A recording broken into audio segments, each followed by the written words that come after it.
black skin, black stones, black Jesus, black music, black skin, black stones, black Jesus, black music, black skin, black stones, black Jesus, black music, black music, black music, black music, black music, what up, black music, black music, what up, black music, black music, what up, black music, black music, black music, black music, black music, what up, black music, black music, what up, black music, black music, what up, black music. Hayanama to why brothers come together. Carbonated bonds bring the suns together.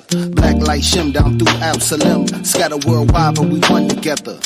Mitosis, image of God. Melanated vibes keep the spirit inside. Separated tribes till the spirit revives. So we raised by the sun, you get blazed by the sun. Sunscreen, no need for that. If you ain't got Z's, no need to chat. We get that water so deep, we breathing that. You getting washed by the word, no need for pastor.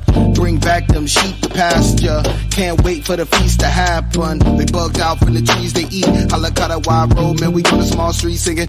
Black skin, black sauce, black Jesus, black music, black skin, black stones, black Jesus, black music, black skin, black stones, black Jesus, black music, black skin, black stones, black Jesus, black music, black music, black music, black music, what up, black music, black music, what up, black music, black music, but up, black music, black Zephaniah 2 and 1. And you know we had where them shooters from. Even though we pack like chewing gum, you tryna be by yourself like Eric Carmen. We got more than hair in common. Used to love like her in common. It's all a blur, these words and comments. Living water in my words and comments. You ain't never learned a word in college. That's why we always posted on the curb in projects. When you black like us, you deserve the knowledge. When you act like us, they observe you probably. Black niggas preaching you the father's seed. It's in the books the forefathers couldn't read. They bugged out from the trees they eat. Halakada wide road, man, we on the small street singing. Black skin, black sauce, black Jesus, black music, black skin, black stones, black Jesus, black music, black skin, black stones, black Jesus, black music, black skin, black stones, black Jesus, black music, black music, black music, black music, what up, black music, black music, what up, black music, black music, what up, black music, black music.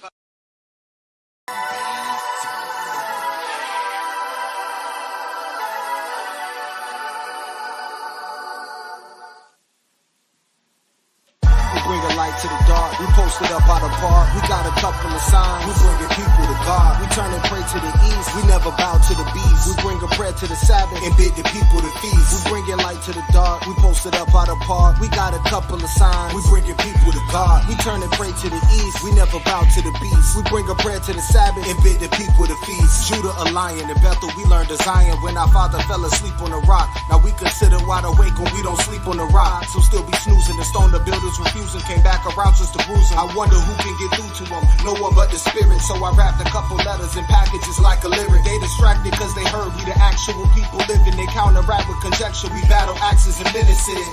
Limitless, it's a whole vibe. Me and my brothers come together like a whole tribe. Bashamayim while my arms keep your soul tied to the Father through commandments till your soul rise. Lord knows. We bring a light to the dark. We posted up by the park. We got a couple of signs. We bringing people to God. We turn and pray to the east. We never bow to the beast. We bring a prayer to the Sabbath and bid the people to feast. We bringing light to the dark. We posted up by the park. We got a couple of signs. We bringing people to God. We turn and pray to the east. We never bow to the beast. We bring a prayer to the Sabbath and bid the people to feast. Maybe mix a few drinks, take a sip. That bottle is for the fathers that never got to be here. We live in prophecy clear. We walk in obvious fear. We see in Joshua trees that water salty in here. That's why we hardly can breathe. Our mental foggy in here. The Father gon' have to burn it. These demons lofty in here. Yo. don't trip. Every place that your soul's hit, know that you're gonna be ruling these nations, don't quit. He who endures, he has faith, and he who retreats, he lacks patience. Remedial black faces couldn't walk the line like Jack Chasers, blind leading blind, now that's Mace. Stop following base men. Keep this living from in front of me. I don't wanna hear them words come because of me. I pray for grace to appear in the spirit just to come to me. Until then I'm moving humbly. Lord knows. We bring a light to the dark. We posted up out of park. We got a couple of signs. We bringing people to God. We trying to pray to the east. We never bow to the beast. We bring a prayer to the Sabbath and bid the people to feast. We bringing light to the dark. We posted up out of park. We got a couple of signs. We bringing people to God. We turn to pray to the east. We never bow to the beast. We bring a prayer to the Sabbath and bid the people to feast. Passover. It's the season of holy convocations. Leviticus 23 and 4. Moses commanded the elders of Israel, strike blood across the door. The Passover, time to purge out the leavening and let the blood shine bright. Cause the first sons born of Israel was saved that night. 1 Corinthians chapter 5. Yahweh, Bahashem, Yahweh Shai. Luke 22 and 7 says that day must be fulfilled and the Passover must be killed. Now the Passover is holy and kept in honor, so you must be clean. The Most High covers that in Numbers 9, 6 through 13. Loins girded strong, staff in your hand. You must be haste and eat. Be sure those boots strapped tight and fast on your feet. Get rid of all the malice and wickedness in your heart. Be sincere to the word when you're breaking that bread apart. The Most High didn't come for the whole world, but Israel instead. Let's come together united in Yahweh and break this bread.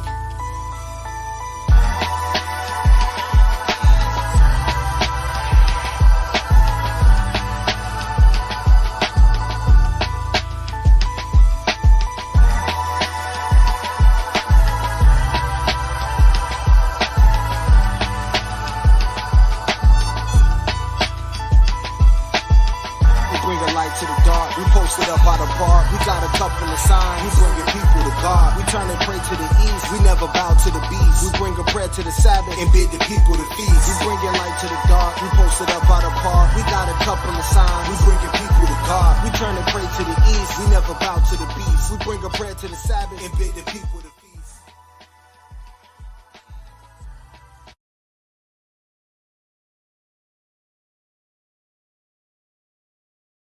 Muted. Shalom, family. Yabashim Yashai Barakatah. Hey, it's Wild Out Wednesday. Welcome to the class today. I'm Brother Yahweh. Khan, I'm Soldier Yawasab. Shalom. Soldier Yaquab. Shalom. Khan, Shalom. All praises to the Most High for, man, allowing us again to be here on this day. Man, all praises, Kahalal. To everyone who's still enduring, to the 12 out here enduring this madness that we living through. Hey, I'm out here in Cali right now. We got a category 5 storm going on, so you know it's supposed to get real bad up out here. So if I blank out, y'all know why I blanked out. It's because the damn daggone power done went out. But nevertheless, so we gonna try to get through this. It's a good class, as you can see, man. The title of the class today is man, the world is gonna be deceived, and so we gonna talk about some deception, man. That's of course it's been going on. And brothers, you know, if y'all got precepts, call them, bring them out, because we gonna expose some of the lies today, man. You know, of course, it's not like it's a new lie. This lie been going on, but we gonna point it out, you know, and then we gonna give a shout out. Yeah. Let's give a shout out to everybody who's joining us first. Let's do that. Give a shout out to everybody who's made it a point, you know, to come be with us for Wild Out Wednesday. Let's go through the chat, see who are with us. If you could bring them up on the screen for me, Baba Cashapp, as we shout them out. We got Brother Nayam. Hey, Shalom King. Brother Nadayab, I don't know if I said that right. Shalom. We got the sister Ayasha. Shalom. We got Captain Jonathan. Shalom King. Brother Daniel. Hey, Shalom King. Kazakia. Shalom. Sister Michelle Shalom, Captain Shaquat Shalom, and we got Brother Boaz Shalom King, Brother Kodash Shalom, Kadah Aharon Shalom, Shemaiah Shalom, Captain Aharon Shalom, and what was that? Stanford. Hey, Shalom Stanford. How you doing, King? Captain Eliel Shalom, Trey Lindsay Shalom, and Sister Lahama Shalom, and Sister Joanne Gilchrist Shalom. All right, hey, again, thank you for everybody for y'all being in here today. Big shalom to the family. I just thought about something, but big shalom. So again, hey, we are the Anointed House of Saints. Hey, Jody Hall, shalom. We are the Anointed House of Saints. It's Wild Out Wednesday, right? And so, man, these nations they be wilding out, and we gonna call it out. We go call out the lies, how they wilding out. We go even Jake be wilding out too. So we go call out Jake when Jake wild out. We go call out these other nations when these other nations wild out, and we go bring it all forefront, and we gonna make it make sense, right? So, but what I want to get into today, because Captain Eliel Al-Ya'al brought out a lesson on Monday. If you didn't check out that lesson, go back, look at that lesson on Milk Monday. He was talking about, the Ish people. He was bringing out some heavy stuff. And so, my lesson is going to somewhat piggyback, let me back off of, what he brought out. And so I wanted to get this shared, and you guys are all probably already familiar with it. When the president of Egypt, or I don't know what he was, the president of Egypt, when he came out and he made this statement. All right, let's get that. All right, so the president of Egypt back in 1952, he had made a statement, and he was talking about, the Ish people when they got put back into the land. Now, there's a lot of good research or a lot of books that's been written about this, from people who proclaim themselves to be Jewish, have come out and wrote books saying the truth, telling what the truth is. And see, in the past, we wasn't looking at none of this literature, right? We wasn't privy to these things. We weren't paying attention. Some of us were, but for the most part, it was going overlooked, right? And so this president, Nasir, back in 1952, he made this quote, or he gave this quote. If one of you brothers don't mind reading that for me. Khan Adawan. And it reads, "You will never be able to live here in peace because you left here black and came back white." Right. So the president of Egypt was telling the Jews at that time that they would never find peace over there in what they call the Middle East, so-called Middle East, right? Who designated the Middle East in the first place, right?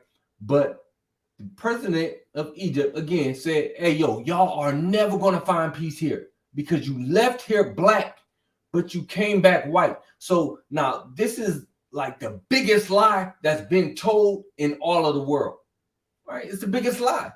It's the biggest falsehood that's been perpetrated on the world. Okay, somebody grab me the book of Revelation, chapter 12 and verse 9. There's been no bigger lie than this right here. Khan Adawan. It's the book, you said 12 and 9? Khan, 12 and 9. Khan, it's the book of Revelation, chapter 12 and verse 9. "And the great dragon was cast out, that old serpent called the devil and Satan, which deceiveth the whole world. Right? He deceiveth the whole world. The world has been deceived. The world has been deceived into believing that the people who inhabit the land of Israel today are the true biblical Jews of the Bible. The world has been deceived. Now, the elites, they know the truth. The elites know the truth. Nasir knew the truth. And that's why he said exactly what he said. Hey, you're never going to find peace here. You guys left black, but now y'all white. When did that happen? How did that happen?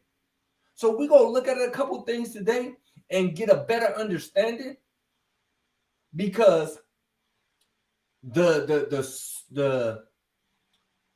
and I really want to be careful with my words, because we know the time we live in. You can't really say nothing about these people. Anything you say one thing a little that may sound a little threatening, oh, you're anti-Semitic, right? And then once they hit you with the anti-Semitic, they're trying to shut you down, right? Or they're striking your video. They're trying to silence the truth, but this truth is not going to stop. This truth is going out. And so now, like what you see a lot, just like in the Milk Monday, you know, you trying to see them talking about, oh, we're gathering, you know, we're going out now. Now we're trying to gather, you know, all of the tribes together. Have you ever thought, like, since they've been over there, when they got put there by the Balfour Declaration, which the Bible doesn't say, oh, you're going to get the land again because of the Balfour Declaration, the Most High says that he's going to put us back into the land, right? But they got back over there by way of the Balfour Declaration. But anyhow, have you ever just like kind of thought and wondered, where is the rest of the tribes? I mean, maybe not you, but like the rest of the world. Did the rest of the world ever stop to think, like, what happened to the rest of the tribes? You know, and then they just say, oh, they're lost. The other 10 tribes, they're lost.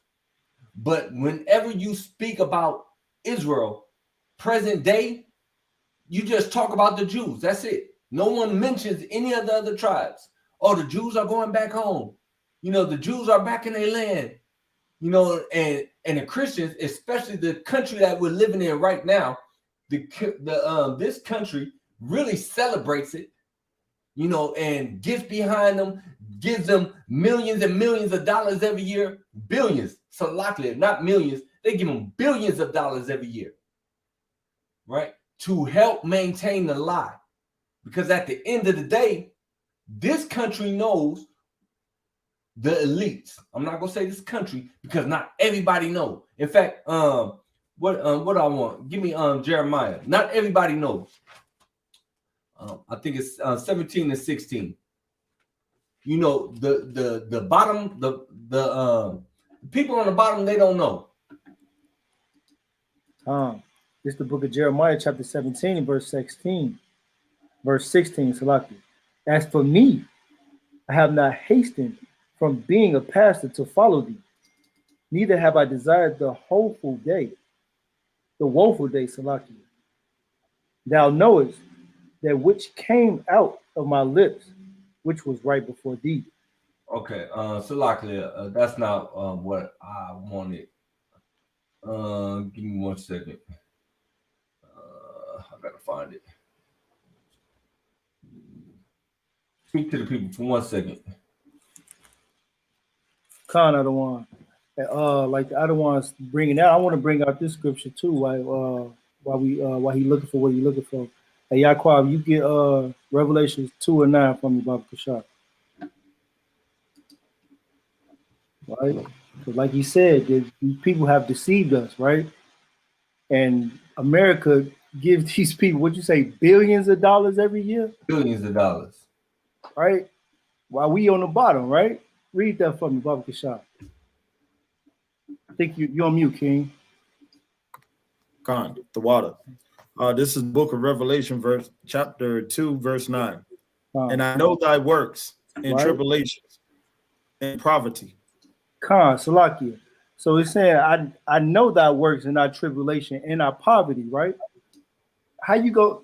People getting billions of dollars a year ain't no poverty, right? These people run all the businesses, right? They run every major industry in this country, right? They not living in no poverty, Reed.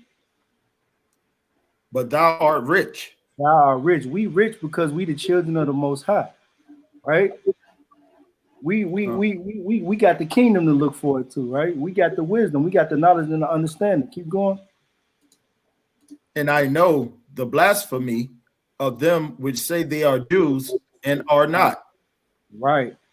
Keep going. But are the synagogue of Satan.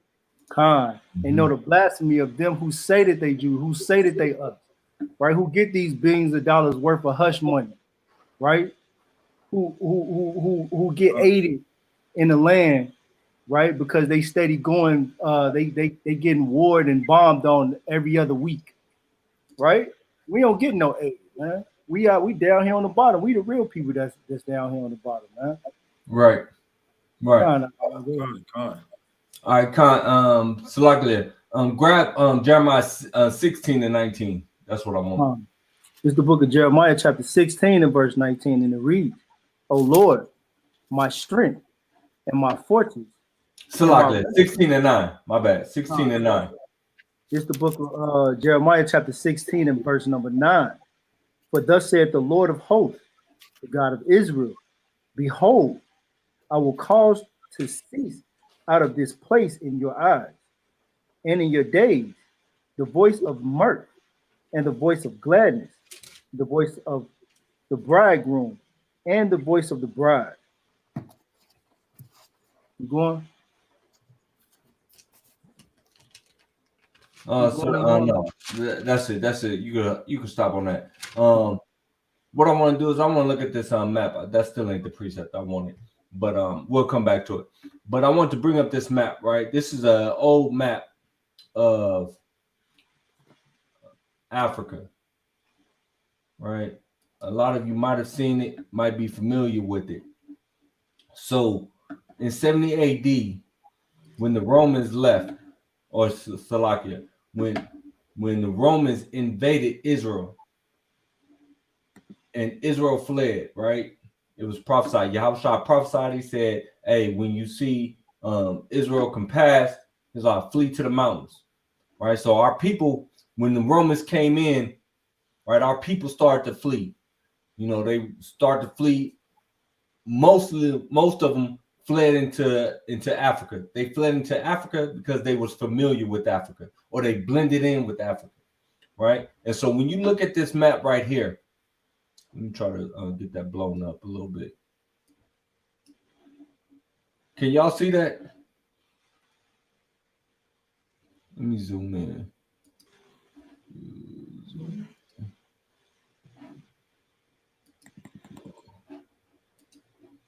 Can y'all make that out? Hold on, let me make it a little bigger for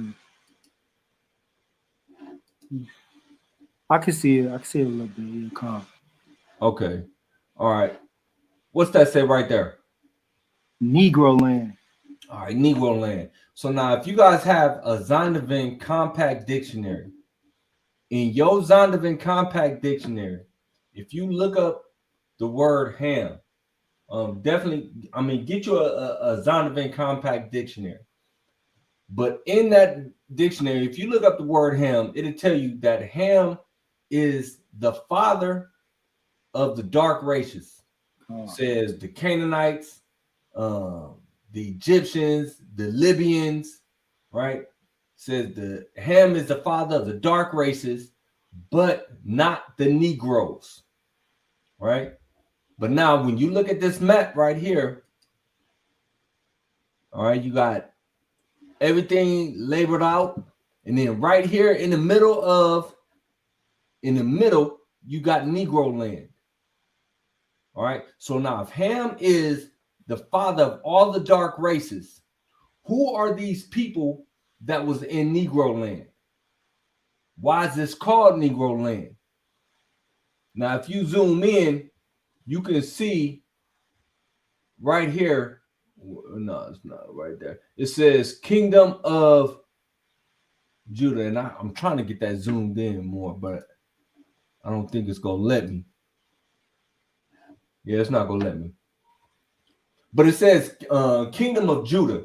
So again, so the people who went over to Africa and put our people, our ancestors, into slavery, put us on slave ships, they knew who they were taking. You know, when we was going through school and they said, oh, Africans sold other Africans. Africans didn't sell other Africans. It was other tribes of people, another nation of people. You want to call them Africans? You could say Africans was selling Israelites because they knew, first of all, who we were. They knew that we migrated into that country.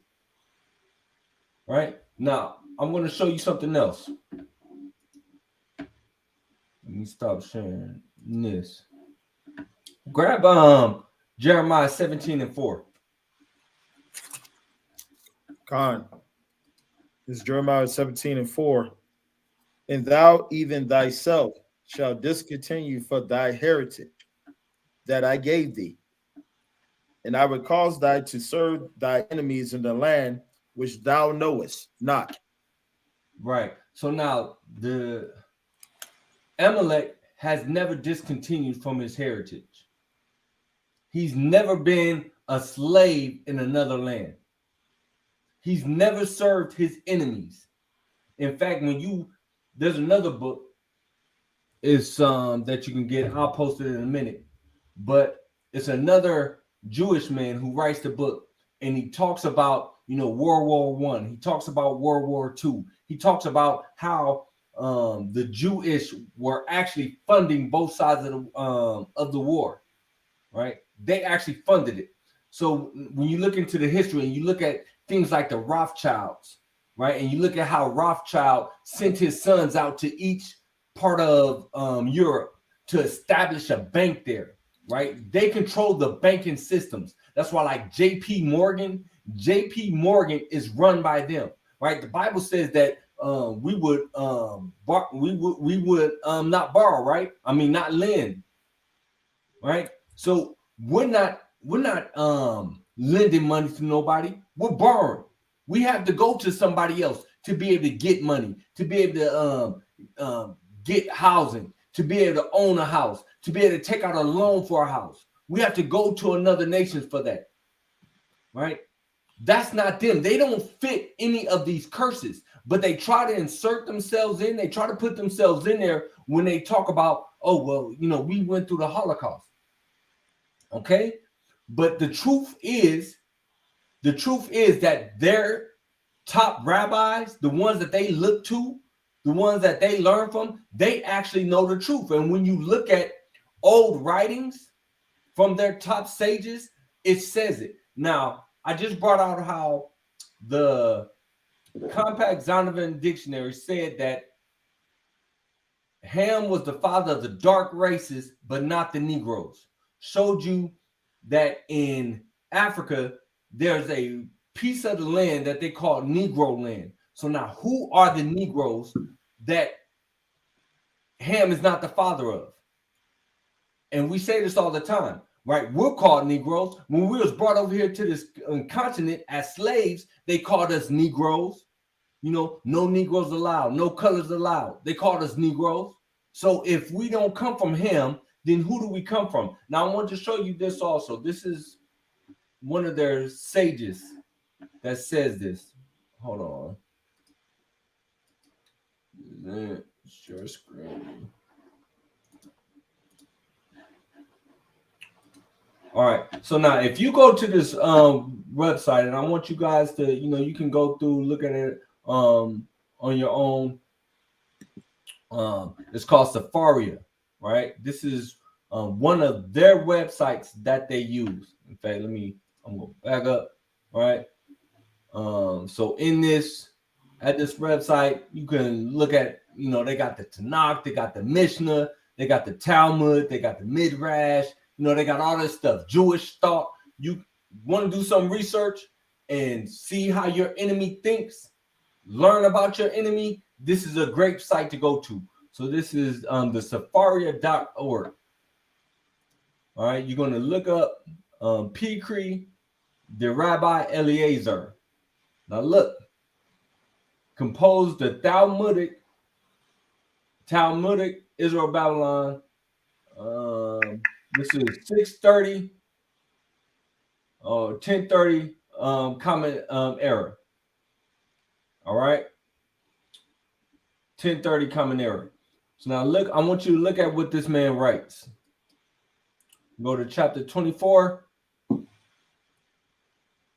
Can you read that? Khan, I don't want. I can read it. All right, start right there for me. Khan, Nimrod in the Tower of Babel. Noah brought his sons and his grandsons, and he blessed them with their several settlements.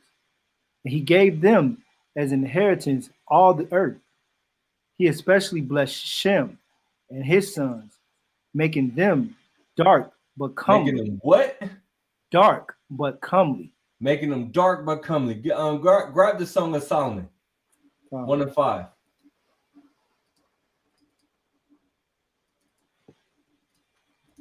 You got it up, or you want me to get it? Con, I got it. You said 1 and 5, right? Con. For the Holy Spirit of discipline will flee deceit. Song of Solomon. Song of Solomon. You said the Songs of Solomon. Right. Salakia. Khan, I got it. This is the book of Song of Solomon, chapter 1 and verse 5. I am black but comely. Now, ain't this the same thing that this rabbi just said, basically about Shem and his sons? Khan, I don't want. They are dark but comely. Right. Right. Their top scholars know the truth, but you don't know the truth. They keep the truth hidden from you. They keep the truth hidden from us. And then they try to deflect and they start trying to play little games when we come out and we start saying, hey, nah, I can't be anti-Semitic because I know who I am. You know, then they want to start saying, oh, well, you got to go and learn how you got to learn about our history. Why do I need to learn about your history? What about my history? God. You know, then they want to start saying, well, it's not about who suffered the worst. As soon as we start bringing up our plights, right. As soon as we start bringing up how we're still being subjugated to oppression, right? How we're still being oppressed, how our people are still being killed, how we still don't have no land, we still don't have nothing. We don't have no armies, we don't have no land. We got to go to our enemies in want of all things, right? And then they got the nerve to tell us, oh, well, you need to come and learn about the Holocaust. What? For what? Are y'all, I mean, let's go back to that because I want to finish this one off. Salakia had one. Yeah, go ahead, King. I got a precept, the classic precept, Deuteronomy 28 and 48 for what you just brought out. Therefore shalt thou serve thy enemies, which the Lord shall send against thee, in hunger and thirst and nakedness and want of all things. Mm-hmm. So that, you know, they love to tell you, forget about it. You know, all the things that our ancestors went through, but they don't forget about anything. Right.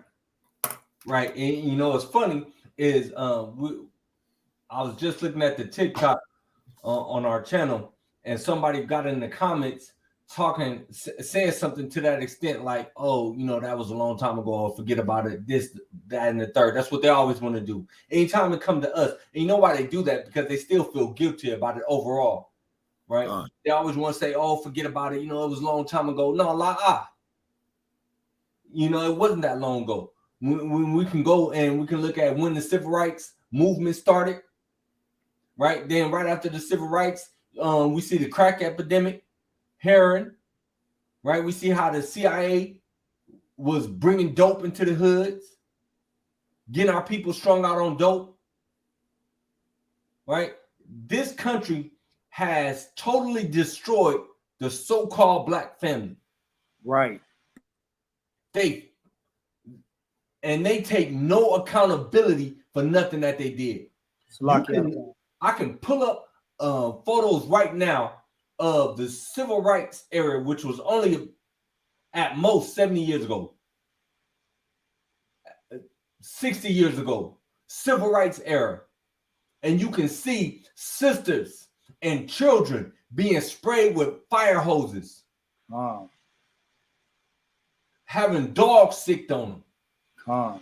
We can still remember Dr. King marching in the streets singing "We Shall Overcome."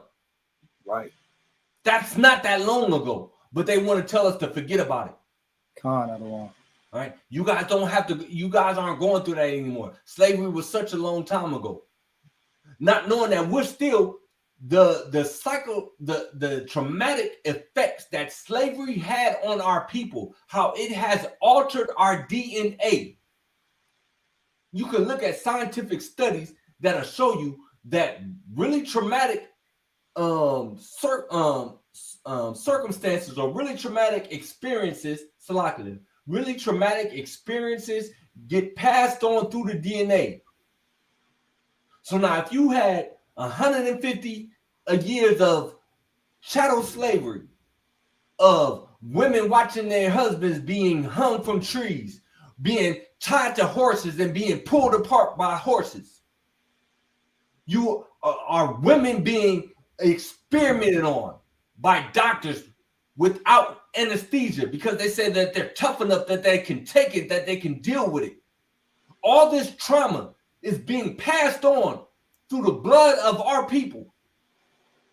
We've got hundreds of years of PTSD.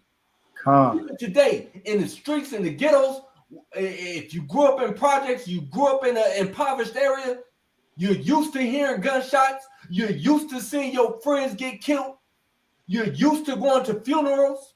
Don't nobody have post-traumatic stress the way we do, but they want to bring up the Holocaust all the time. Precept, I don't want. This is the book of Zechariah, chapter 11 and verse 4, right?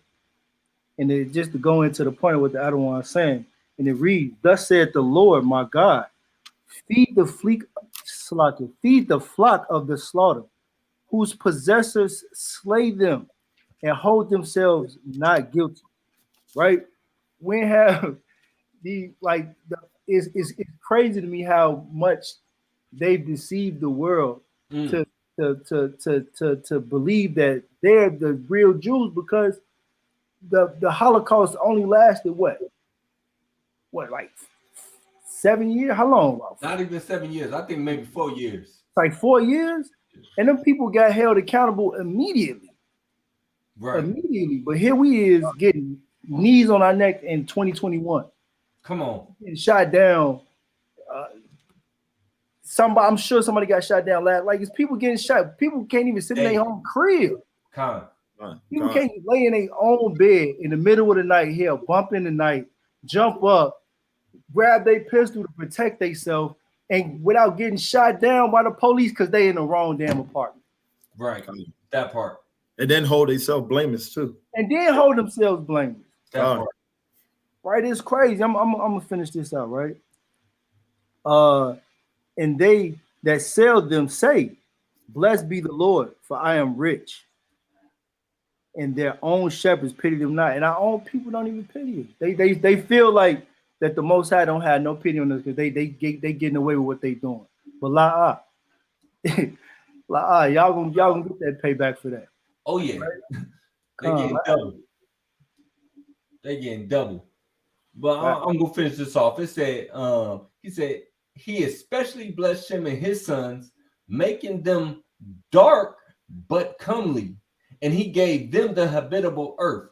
He blessed Ham and his sons, making them dark like the raven." So, hey, both of them was dark. So now Ham is the father of the dark races, right? All of the African nations, right? The Ethiopians, right? The Hamites, the Canaanites, the Libyans, right? The Egyptians. Ham is the father of all them, right? They were made dark, right? Shem was also made dark, but Ham was made dark like the raven. So them Africans, they really black. You know, they really dark.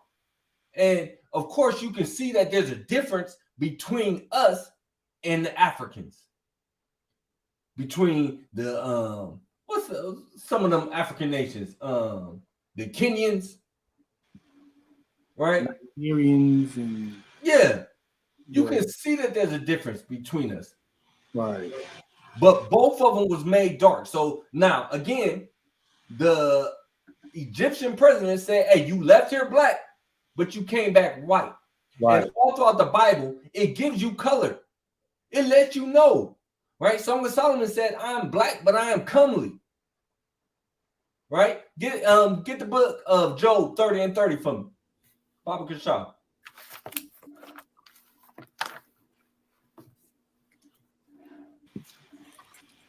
I got it up. Found it. Job 30 and 30. My skin is black upon me, and my bones are burned with heat. He said, "My skin is black upon me." Right? Whose skin gets black? Who has black skin that gets darker in this ain't necessarily the precept I want, but when we're out in the heat or when we're famished, when we're not eating, whose skin color gets darker, blacker? That's us. But ours. God. Get Acts 13 and 1. We just go get a couple real quick. Because their rabbi knows that Shem and his sons were dark but comely. Right? Why our people don't know that? Why our people don't want to accept that? It's the book of Acts chapter 13 and verse 1. Now there were in the church that was in Antioch certain prophets and teachers, as Barnabas and Simeon, that were called nigger. He was called what? Nigger. Right? They want to overlook that. They want to skip that. They want to say, "Oh, that don't say nigger." They want to say that says Niger. Right? No, it doesn't say Niger. When you look up the definition of the word, it means black. Right? The Niger didn't come along till a couple centuries after this. Right? It's not Niger, it's nigger. Right? Grab me Jeremiah 14 and 2.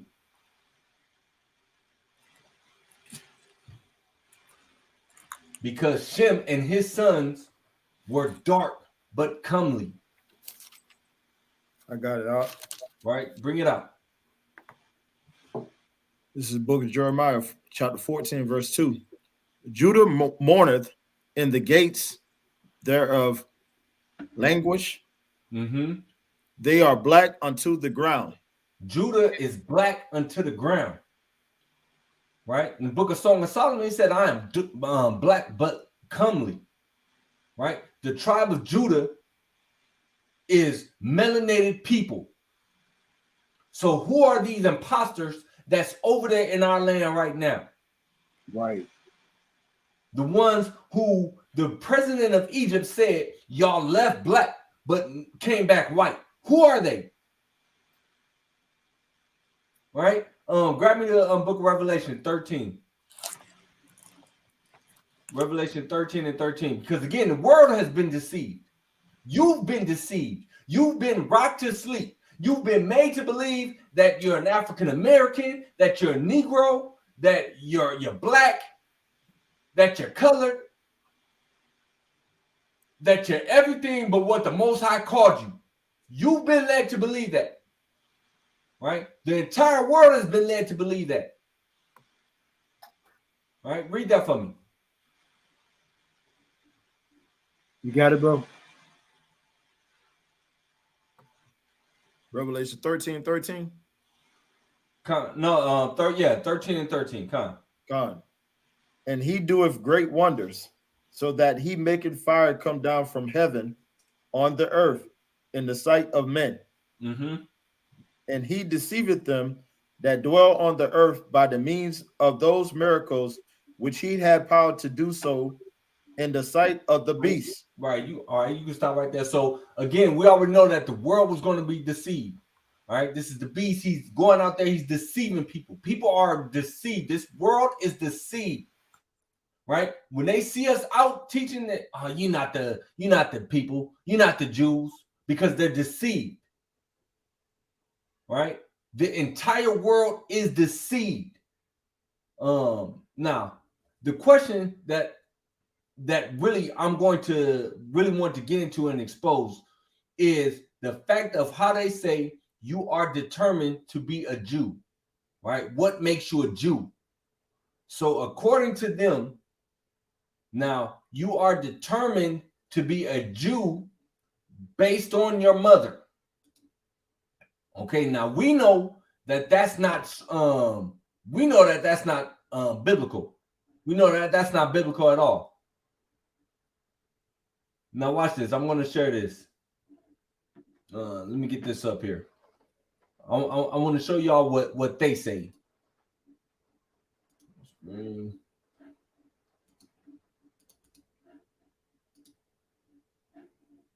All right. No, that's not one. Okay. No, that's not it. That's not it. Salaklis. Sorry. 1 second. Let me get this up. There we go. All right. I'm going to actually play this video first. Let me get that up on the screen, Baba Cashapp.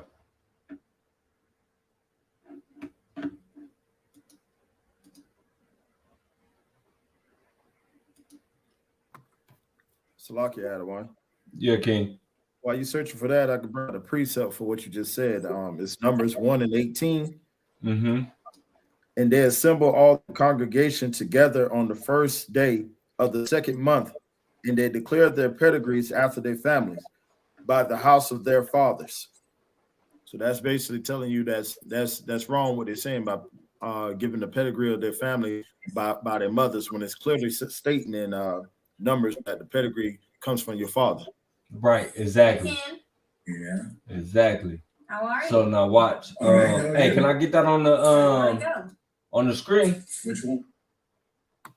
I have one. I can hear it, but I can't see it. Where's my media?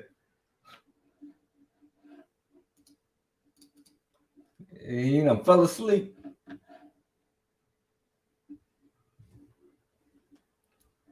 All right, we just go skip over it because media done went to sleep on us. All right, grab me Matthew 24 and 24.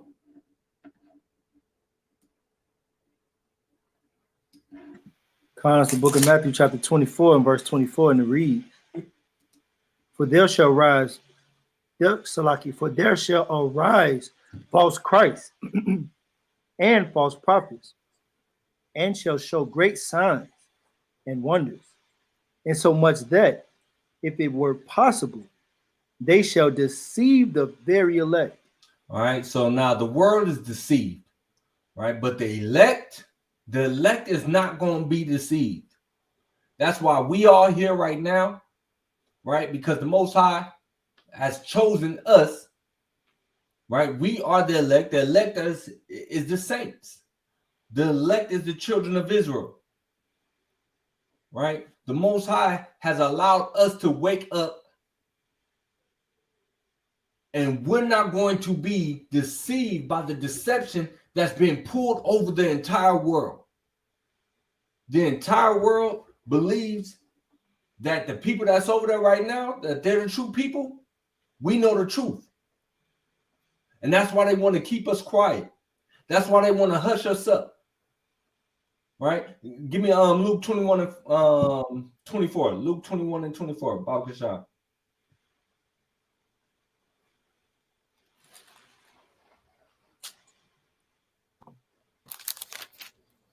God.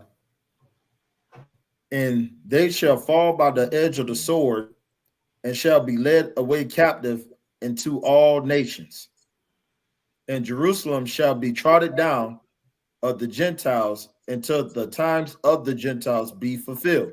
Right. So this is 70 AD, right? When Rome came in, it said that Jerusalem was going to be trodden down by the Gentiles until the time of the Gentiles be fulfilled. So if Jerusalem is going to be trodden down, who are the people that's over there?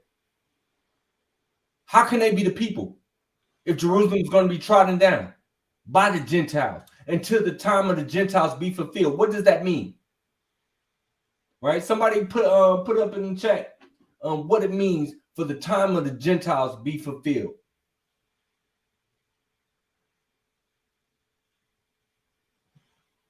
And this is why I'm going to tell you, this is why they don't like the New Testament. They don't like the New Testament because of scripts like the one that Yahweh called earlier about I know them that say that they are Jews but are not, but are the synagogue of Satan. Right? They don't like the New Testament because of that. They don't like the New Testament because where you can see, and even if you don't subscribe to it as being what's the word I'm looking for? Even if you don't subscribe to it as being inspired text, right? You can still look to it as a historical reference. So they were still calling us then niggas, right? It talks about Jerusalem being trodden down by the Gentiles until the times of the Gentiles be fulfilled. Right, rulership of these heathens. Okay, come. So let me get the book of Second Maccabees. Second Maccabees, chapter 6. Get Second Maccabees 6, and I'm going to start at verse 12.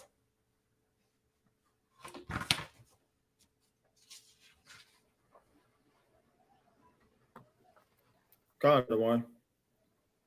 Now I beseech those that read this book that they that they be not discouraged for these calamities, but that they judge those punishments not to be for destruction, but for a chastening of our nation.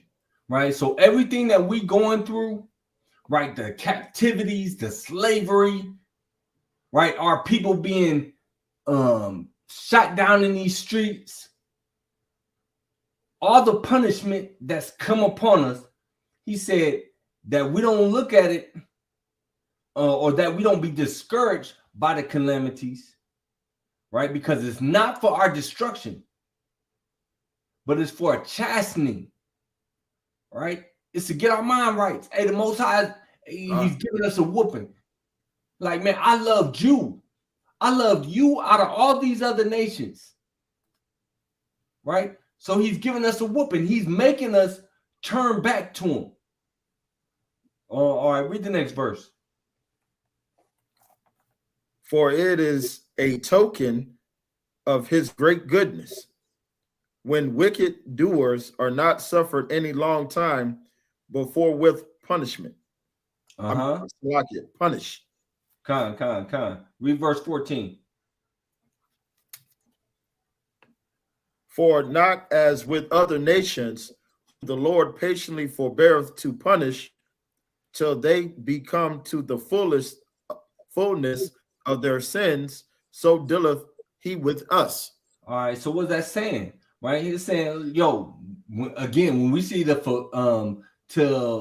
times of the Gentiles be fulfilled, well, this is what that's talking about right here.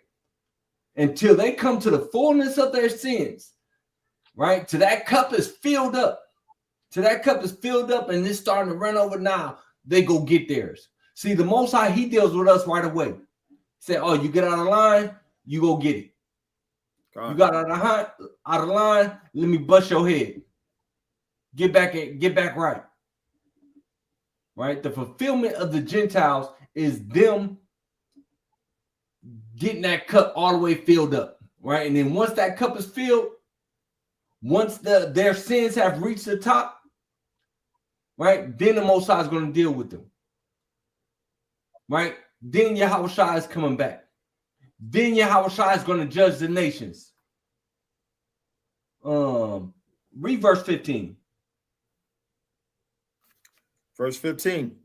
Lest that being the height of sin, afterwards he should take vengeance of us.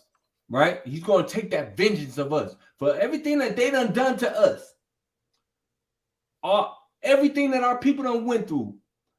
Again, the rape of our women, the rape of our men, because they was raping the men too. Esau been a base. God. The lynching of our people, God. The feeding of our children to alligators, burning us alive. I mean, it's so many stories. If you just really stop and do the research and look at all of the atrocities that they did to your and my people. When that Most High put that spirit on us, happy shall he be when it's time to get our get backs. Right? Because it's a righteous thing to recompense tribulation to them that trouble you. Right? They got to get all of this back. They got to get it back double for what they did. All right. We got the video up. So I wanted to go into this. All right. So I'm just going to play this.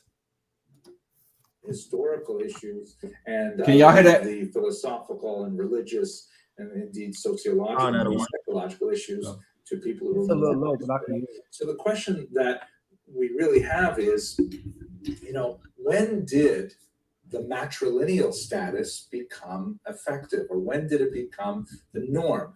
We can see when you read the Bible, it's very clear two things. First of all, there is a strong prohibition, very clearly worded, against intermarriage with Canaanites in particular, but one can easily generalize that it refers to intermarriage in general. And at the same time, you see in particular some really important figures like Joseph and Moses and Solomon, who all apparently marry non-Jewish women. So how do you square these things? And by the way, of course, Joseph. All right, so now he's saying, how do you square this? Because again, like you just read in Numbers, all right? In fact, let's get that again. Numbers 1:18. Because all throughout the Bible, in fact, when you look at it, he's saying, how can you get around Moses and Solomon having wives of a different nation, but they were still considered Jewish? Because they go by, again, it's matrilinearly. Right? You're determined by your mother. So he's saying, how do we get around this in the Bible? How do you get around in the Bible that Israel had 12 sons, and each one of the sons, a tribe was named after them? He had a daughter, but there's no tribe for the daughter. How do you get around that? Read Numbers 1:18. Book of Numbers, chapter 1 and verse 18. And they assembled all the congregation together on the first day of the second month, and they declared the pedigrees after their families, by the house of their fathers, according to the number of the names from 20 years old and upward. So they assembled. You was determined. Your pedigree was determined by the house of your father, right? So now, again, so what they're trying to do is they got to explain how their Jewness is determined, right? Because the Bible don't, when you read the Bible doesn't say that, right? Moses had wives of a different nation. How were they still considered to be Levites? right? Because the Bible clearly shows you that you're determined by your father. Grab me Ezra 2:59. So that's why they have things like the Mishnah and, you know, all the other books that they have where they've got their sages that go into and explain things. Well, you see in the Hebrew, this word means, in the Hebrew, you know, this word means, and this is the thought that they have with that. All right, who got that for me? Ezra 2:59. I got it. This is the book of Ezra, chapter 2 and verse 59, and it reads, "And these were they which went up to Telmelah, Telhassar, Cherub, Adon, and Immer, but they could not show their father's house." They couldn't show their mother's house. They could not show their father's house. Right? All throughout the Bible, you are determined by your father. But now these people come along, they don't even really truthfully believe the Bible. That's why they have the Talmud, right? Because that's what they go by. That's what they adhere to. They don't adhere to the Torah. They don't actually keep the feast, right? Even the rabbinic ones, the ones who, you know, call themselves really following after the Torah, they don't even really follow after it. All right. So now, let me finish playing this. Moses and Solomon, their children, are recognized as being Jewish. How is this the case? So we're going to go into some of the major issues here, but I want to point out that perhaps the most significant study of this is by Shia J.D. Cohen, The Beginnings of Jewishness, which he goes through a lot of really important issues in the classical period, especially issues of conversion and issues of matrilineal versus patrilineal descent and so on. Now, I necessarily agree with all of his conclusions, but there's no question it's a masterful survey of the sources, and there's a lot of value in this particular work.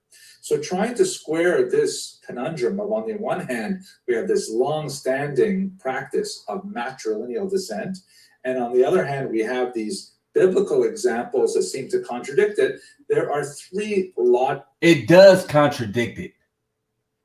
They contradict the Bible. The fact that they say that you're Jewish by your mother, that contradicts the Bible. Now, is that just for the Jews? What about the other tribes? Are they determined by their mothers as well, too? And see, this is what I'm saying. Like, the world has been lied to. The entire world has been deceived. But we're going to call Amalek out, and we're going to bring out the truth.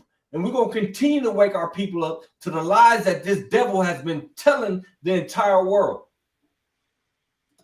Ways to approach the challenge. The first is to say that, well, let's say the law of matrilineal descent, this concept, the principle, was not always described in the text, meaning that, yeah, Moses married a Midianite, but the Midianite woman went through a conversion. And Joseph married, an Egyptian woman, but she went through a conversion. If that is the case, then you have to wonder, well, why doesn't the text tell us this? Why doesn't the Torah reveal that this is in fact what happened? Wouldn't we be prone to be misunderstanding the text if it doesn't say something which actually happened? That's one possibility. Another logical possibility is to say that, yes, the law was always in effect. The Jews always adhered to this matrilineal principle, but it was sometimes ignored. You have that sometimes where, as Rabbi Beryl Wine often likes to say, you should never confuse Judaism with Jews, right? Jews do not necessarily behave in normative, acceptable ways. So perhaps, the examples we have. All right, so, enough with this dude. All right, so the whole point, like, again, basically what he's saying is that even though it doesn't, or even though you had the patriarchs, men in the scriptures that end up marrying or having wives that were not Jews or that were not Israelites. It was just basically because they wasn't following the Torah. They wasn't keeping Torah. And he's trying to say that it was matrilinearly the entire time. It was always matrilinearly, right? You was always determined by your mother. But that tradition didn't start until after antiquity. In fact, it started about the first century, right? Round about the first century AD is when that tradition actually started. Now, in the chat, what was Herod? What was King Herod in the chat? Anybody? You know what nationality King Herod was? Throw that in the chat. Yaquab, you know? You said King. What was King Herod? Herod. Yeah. What nationality was King Herod? King Herod was an Egyptian, wasn't he? Lie. All right. That's right, King. King Herod was an Edomite, right? Now, I also want to share this. So, for all of you biblical scholars, I want y'all to go out and get this book right here. It's called Modern Judaism. I'm gonna share this. Y'all go out and get this book. This book got some really good. Put this up on the screen for me, Baba Cashapp. There we go. So Modern Judaism, right? Opinions, traditions, rites, and ceremonies of the Jews. All right, yeah, Herod was an Idumean. All right, this is why when the wise men came and said, "Oh, the king of the Jews," this is why he got so spooked. He knew that he didn't have, he wasn't supposed to be on the throne. All right, Herod was an Edomite. Okay, now watch this. What this book says.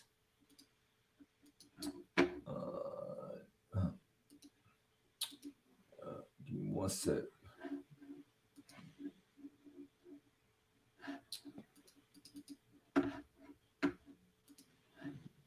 All right. If I can get one of you brothers to start reading this, could put that up on the screen for me, Baba Cashapp. All right, there we go. Do I need to make that? Let me make that bigger. All right, can y'all see that? Con, I don't want. I can see it. All right, Con. All right, start reading right here. Con, that the descendants of Esau, the sworn enemies of the descendants of Jacob, even to the end of the world. Right, now again, this is a book written by the so-called Jewish man. All right, this is their book. Right, read down at the second highlight. Con, spread their colonies far and wide, subjugated Italy, founded Rome and the Roman Empire, entirely overturned the Jewish state, which had been restored after the termination of the Babylonian captivity. The second temple being destroyed by Titus Vespasian, and that in the present day, professing the religion of Jesus of Nazareth, which they were the first of all nations to embrace. They hold the first of all nations to embrace that. Right? Come on, read on. They hold the dominion over all Europe. Esau detaining in captivity his brother Jacob, at least far as regards the tribe of Judah, till his I can't see after that. Oh, okay, Con. So it's basically just saying until the Messiah returns. Now, I want to let you guys know this book was written, or this book came out back in the 1800s, right? It came out in the 1800s. Now, watch, I'm going to share something else with y'all. I just want you to remember that the book was not published until the 1800s. Watch this. You're gonna see why that's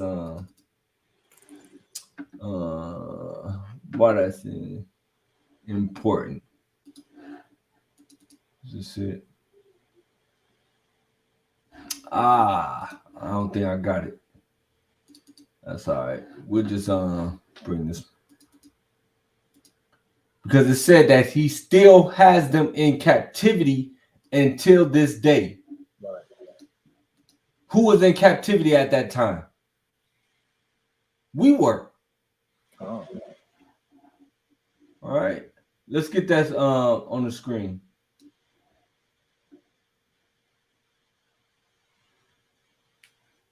Could Baba Cashapp get this next page up on the screen?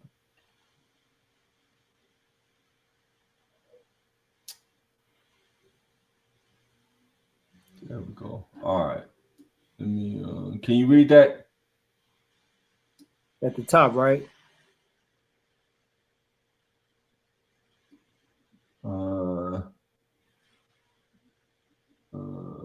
Yeah. You can start at the top.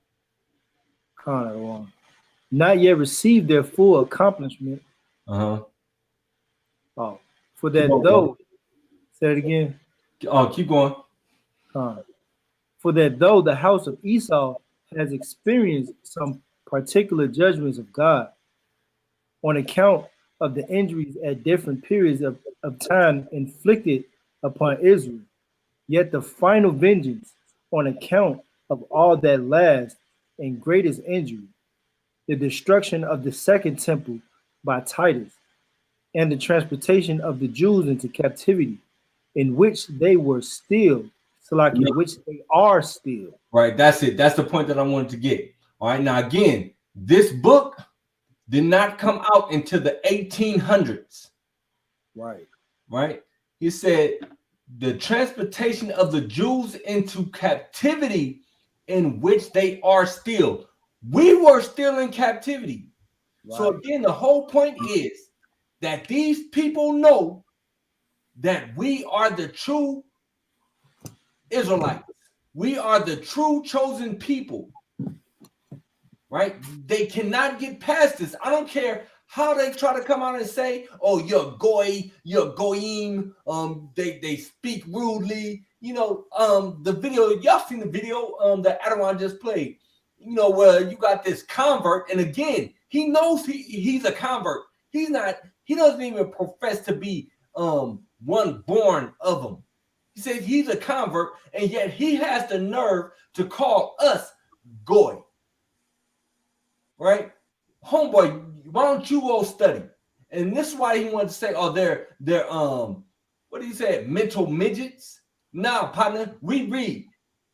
Nah, partner, we're studying.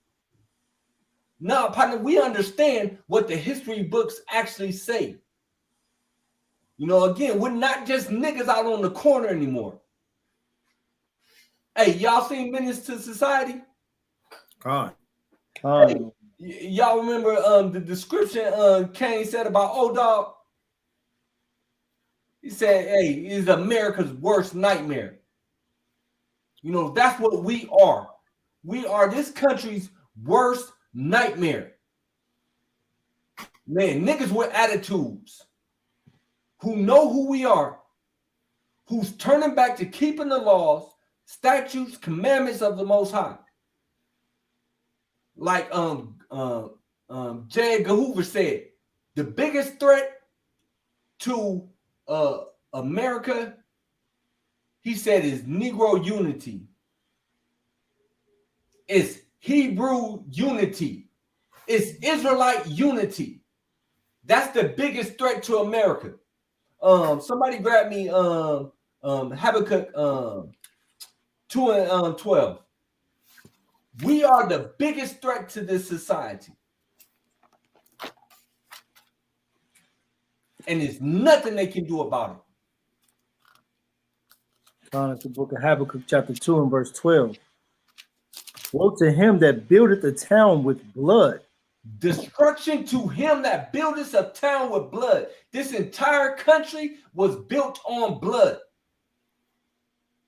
It was built on the backs of the Northern Kingdom Israelites, on the Southern Kingdom Israelites, the ones that they brought over here in the slave ships, the ones that was already over here. Destruction to Edom, who still has us in captivity till this day. We're not going to let up off of Edom. We're not going to stop calling Esau out for his atrocities, for the things that he's done, for the lies that he's told, for this false perpetration of trying to claim our identity. Man, it's over for that. Finish this off up here though for me real quick. The verse, or you want this up here? Finish off the verse. Finish off the verse. I'm gonna start again from the top. Habakkuk 2 and 12. Woe to him that buildeth a town with blood and established a city by iniquity. Said, woe to him that buildeth a town with blood. A destruction to you, Esau. Everywhere he's gone, he's done nothing but cause destruction, cause death. Everywhere he's gone. And then they got the nerve to say, oh, you should be happy you went into slavery. You should be happy that you went into captivity, because now look at you guys. Right. We pulled y'all out the jungles. Right. I remember growing up, I didn't want to be called, I still don't want to be called an African, but you know, the story that they put it out there to make us think like, oh yeah, we were so blessed to be over here now. Because you know, you see the shows and you see all the Africans, they walking around, they got on the, you know, little strings around them, you know, they're walking barefooted. And Ham still nasty as hell. I ain't gonna lie. Y'all seen the video where Ham is washing his face with the cow? Yeah. Ham still nasty. But nevertheless, the whole thing that I'm getting at is they tried to make us hate who we are. At the end of the day, but destruction is coming to them. Man, did you have a precept? No, Salaki, I wanted to say though, if people plan on getting this book, I would suggest to get it right now, because you know, once Israelites post a book and tell people to get it, they shoot it up. I just bought it myself. I'm sitting up. That's what I was sitting over here doing, buying it myself. So I would suggest y'all probably go ahead and grab that before the video over with. Oh yeah, because that price is go jump. 6, yeah, facts. Let's get back. Start right back at the Jews into captivity. Jews into captivity, in which they are still most opprobriously,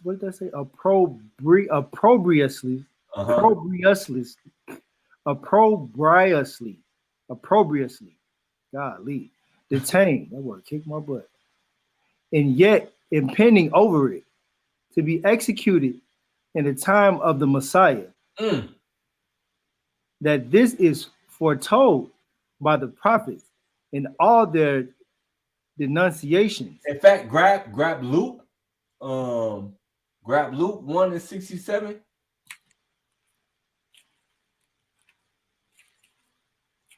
Yaquab, you got it, King? Yeah, I got it. Book of Luke, chapter 1 and verse 67. And his father, Zacharias, was filled with the Holy Ghost and prophesied, saying, Blessed be the Lord God of Israel, for he hath visited and redeemed his people, and have raised up an horn of salvation for us in the house of his servant David. Read on.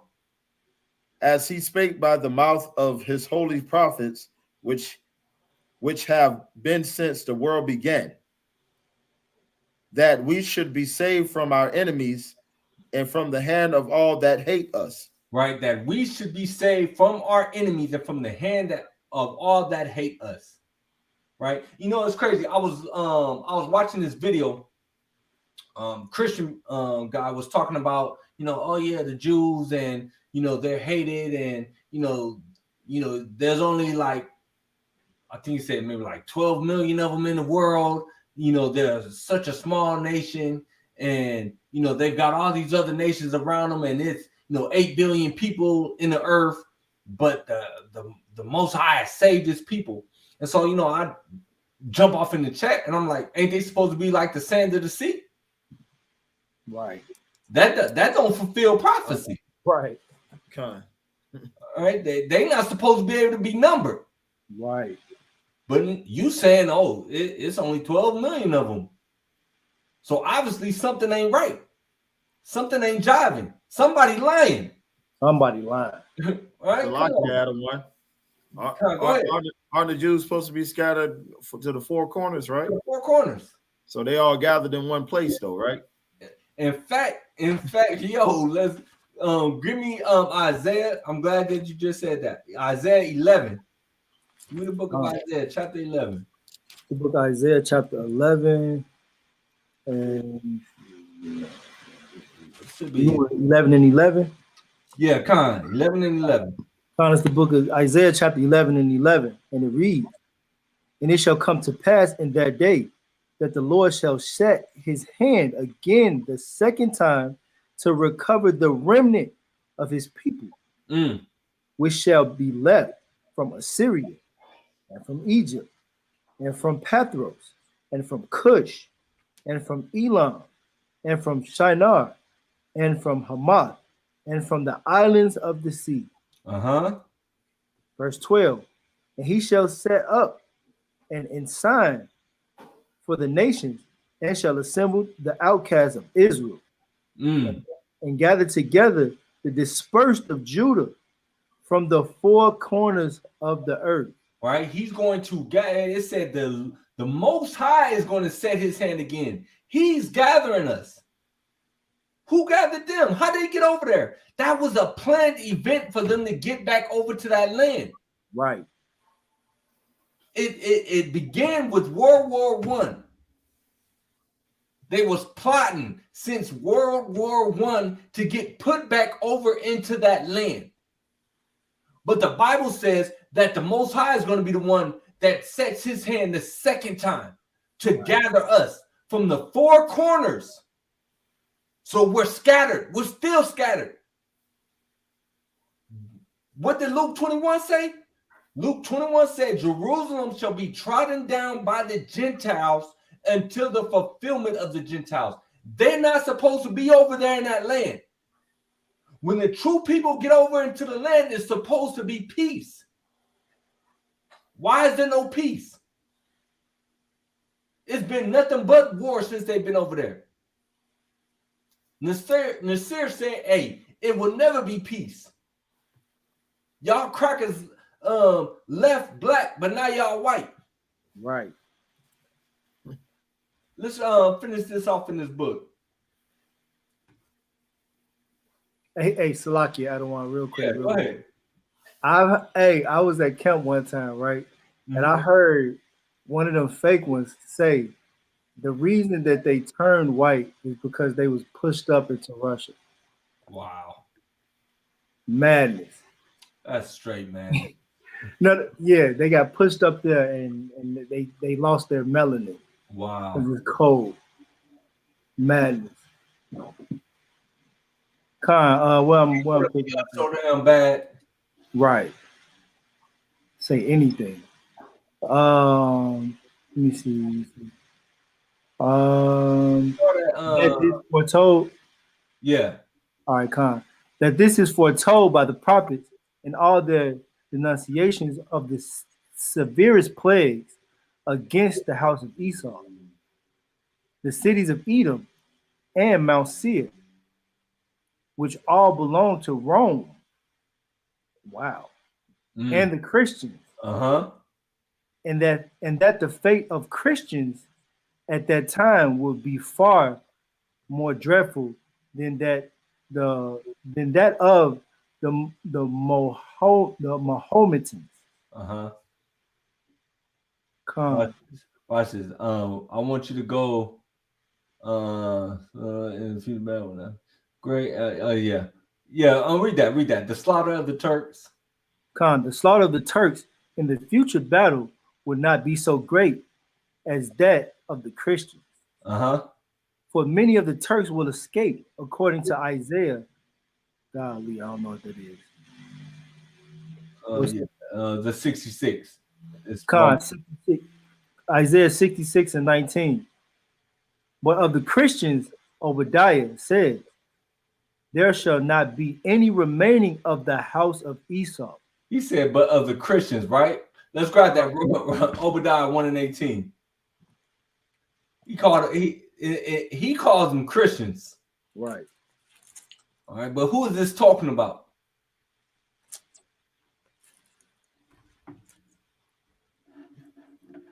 King. You're on mute. Salakia, you go ahead, y'all. This is a new Bible, so I'm getting used to it. This is the book of Obadiah, verse 18, and it reads, and the house of Jacob shall be a fire, and the house of Joseph a flame, and the house of Esau for stubble. They shall kindle in them and devour them, and there shall not be any remaining of the house of Esau, for the Lord hath spoken this. It's not going to be any remaining of the house of Esau. Esau, you done. You can't, man. And they called them in this book. They called them Christians, right? And now again, what was Herod? What was Yaquab? What was Herod? Can you hear me? Or did he freeze up? He might have froze up. Yeah, kind of. All right. That's all right. And so I'm gonna bring this out here real quick. I want y'all to see this. When it was determined that that matrilineal stuff started. Hold on. Share the screen, and then we almost done. We're gonna wrap this up. Get this up here. All right.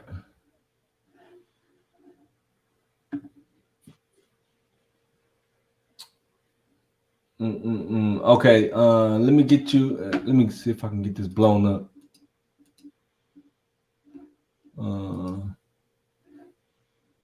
There we go. Is that getting bigger? Yeah, that's better. All right.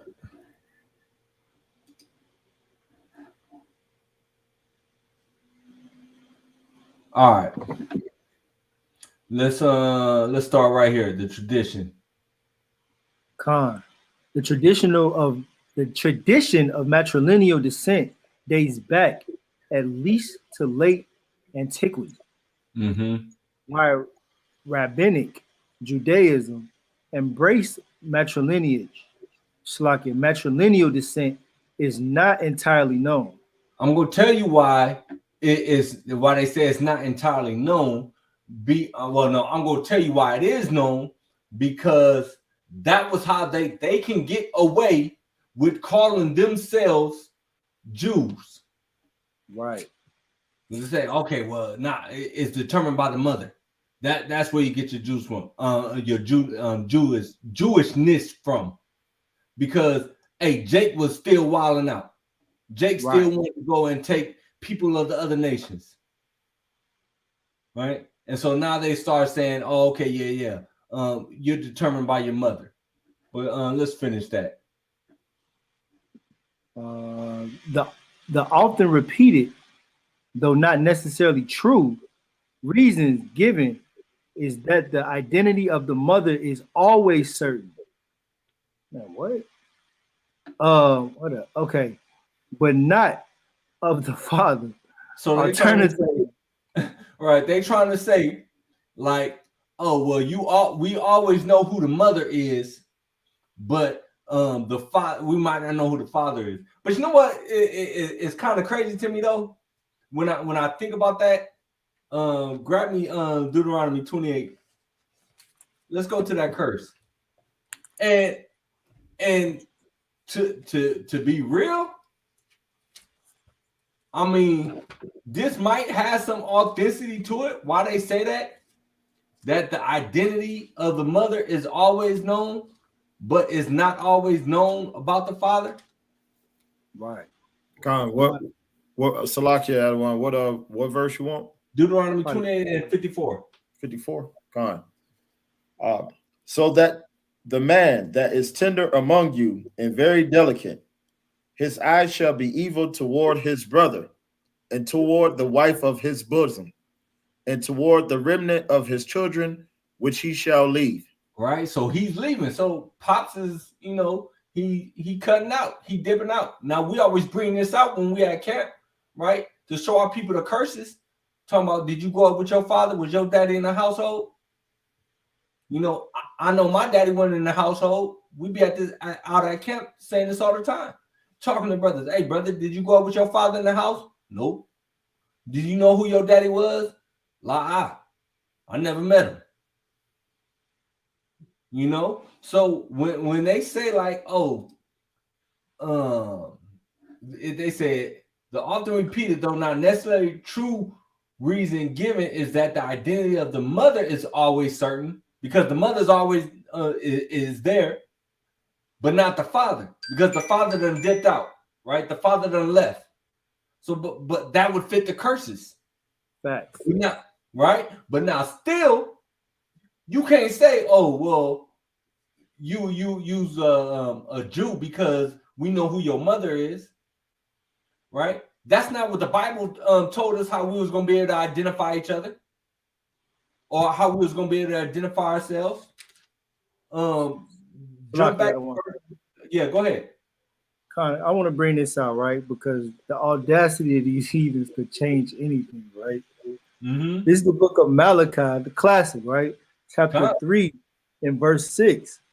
For I am the Lord, I change not. Bring that out.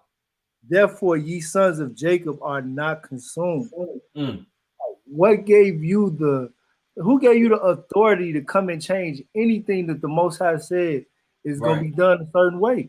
Come on, that part.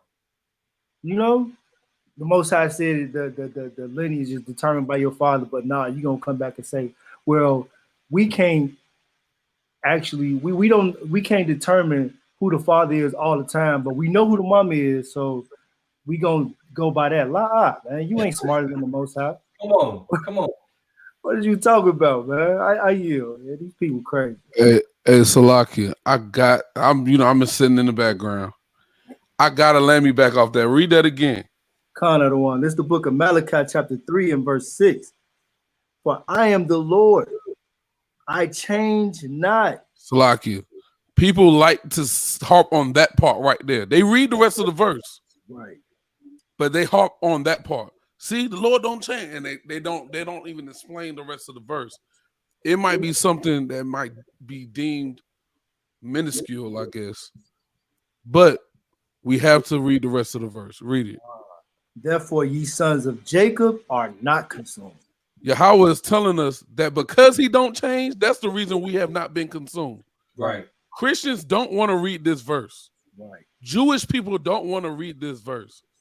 Only reason I had to get up here, we got to keep this into perspective. Brothers who on the street, if you teach, whatever, you bring this out, especially to a Christian or a Jew that try to say that he is you, right?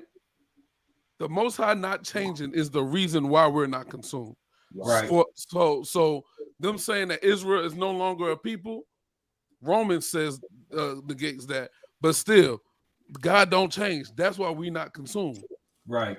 Somebody else becoming a Jew and not us, the Jews leaving black, coming back white, because God don't change, we are not consumed. The Most High you know, granting salvation to the damn Gentiles, and now the white man can be saved and all of that. You know why? Because he hasn't changed. Therefore, we're not consumed.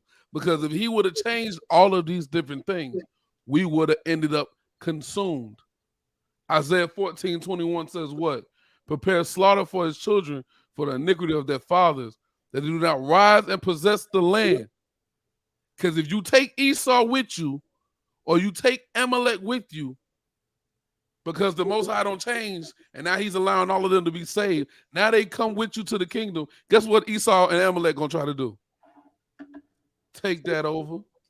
Facts. So that's how you know the Most High has never changed. Because if he did, his people will be consumed. We got to make sure we harp on that second part. So all of these things that they try to put in to include everybody, the Most High don't change. Because if he includes everybody, they will try to consume us. That's why he didn't even include y'all. He don't change. Are you? Man, that's facts. And so, really quick, just to go back to your point about what you were saying about, you know, them determining, saying, okay, you're determined by your mother now, because we can always identify the mother, so that's what determines you, right? Get Deuteronomy. We'll stay in Deuteronomy 28. Grab verse 15. This is the book of Deuteronomy 28 and 15. But it shall come to pass, if thou wilt not hearken unto the voice of the Lord thy God, to observe and do all his commandments and his statutes, which I command thee this day, that all these curses shall come upon thee and overtake thee. Right, now jump to verse 46. Verse 46. And thou shalt be upon thee for a sign and a wonder, and upon thy seed forever. Right, so there's a sign, right? These curses are a sign to let you know, hey, you are a child of Israel. Your forefathers broke the commandments. Your forefathers didn't keep the covenant that I gave them at the bottom of Mount Sinai. So because of that, these curses are on you, right? They're a sign so that we can always identify ourselves, right? So that we know, or even for other people, be like, damn, you know, those the children of Israel. They went against the Most High. They didn't listen to the Most High, right? Not went against, because can't nobody go against the Most High, but didn't listen, right? That's how we determine. Yeah, King. So what you're saying is the very reason why they said matrilineage is a thing now, because you can't tell who the father is. That means that's one way to tell you an Israelite. That's what you're saying? That's what they saying. No, I'm saying the reason why they switched it, because you can't tell who the father is, but you always know who the mama is. Right? But Deuteronomy 28:54 being encouraged that your father gonna leave, and the way that you being able to tell that you Israel is the signs of the curses. Come on. These people. Come on. Either way you slice it, right? Either they can't wait, man. Come on. Getting cut both ways. Right. Come. Now watch this. I'm gonna bring up this last video real quick, because again, like, they know the truth, man. They know the truth, but they just keep it hid from you, or they try to keep it hid. But we know in these last days, man, knowledge is going bound.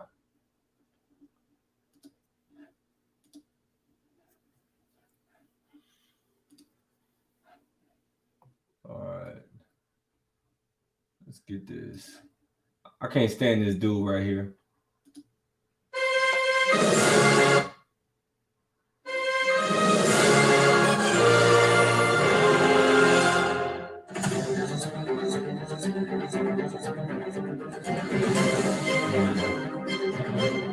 Right here. Africa has perhaps hundreds of millions of people with this identity right now of being from the people of Israel. My bad. Does that mean they were from the 10 tribes? Just a little bit more. Africa has perhaps hundreds of millions of people with this identity right now of being from the people of Israel. Does that mean they were from the 10 tribes? Likely not. We were taught by the historians and within our own traditions that when the Romans conquered Judea, a few hundred years after that the tribes of Israel went into exile, perhaps millions of Judeans were sold into slavery, into Africa, into Rome, deep into Africa. And if you look now, you're seeing people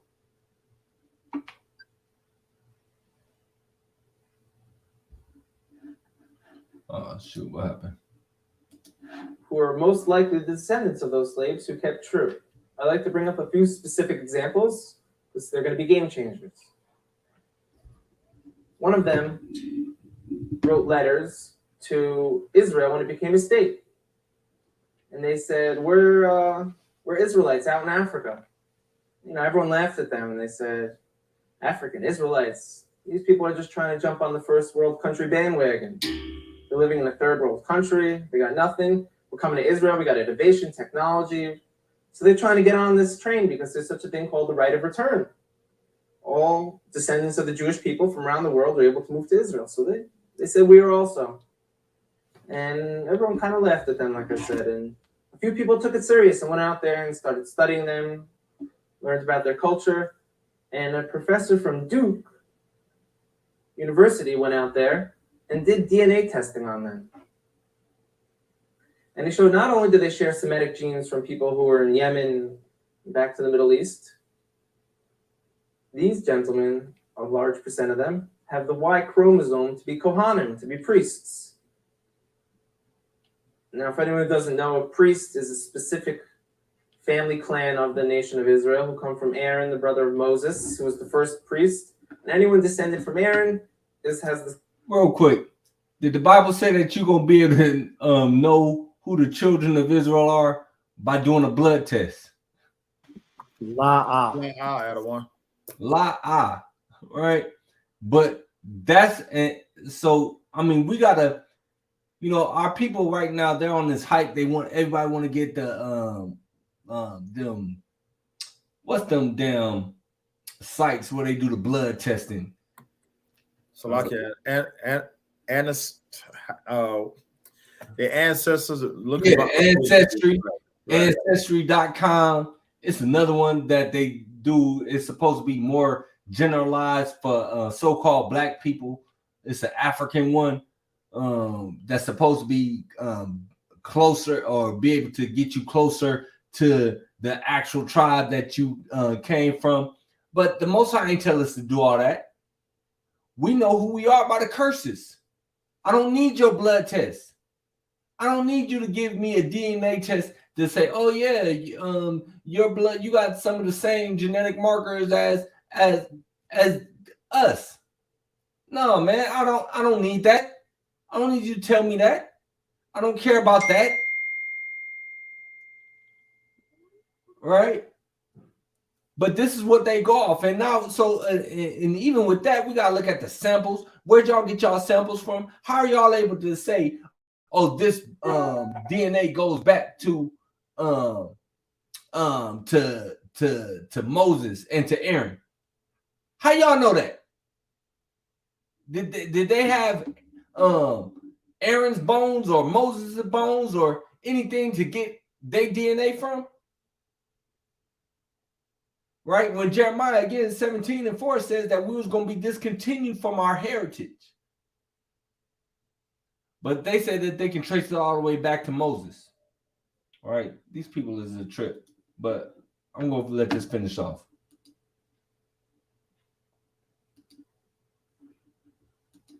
The status title priest. And we found that these men in this village in South Africa called Lemba, L-E-M-B-A, carry this genetic marker to let us know that they share the same as. And see, now they got the Lembas down there trying to be like them.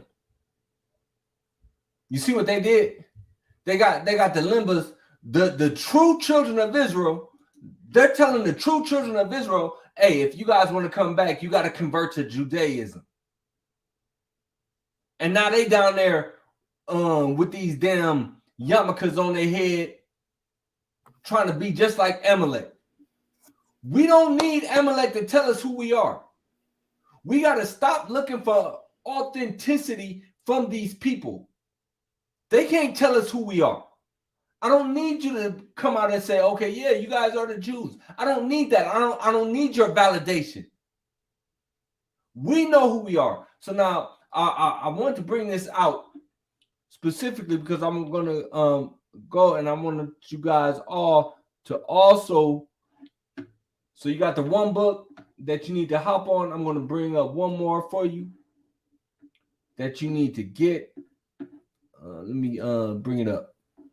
So he said that, they went down into Africa and, they found these different tribes that was keeping Torah and said that they were Jews.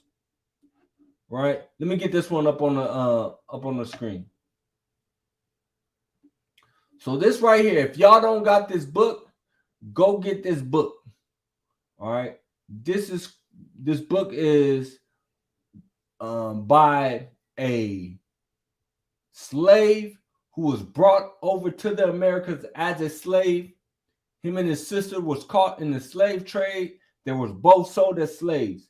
He ended up getting his freedom and he wrote an autobiography. All right. The book is called the Oloda Equiano or Gustavus Vasa or Vasa, the African. Right, the Gustavus Vasa, that's what they changed his name to. Okay, they called him the African. But in this book, this brother talks about the traditions that his people have, the customs that his people have.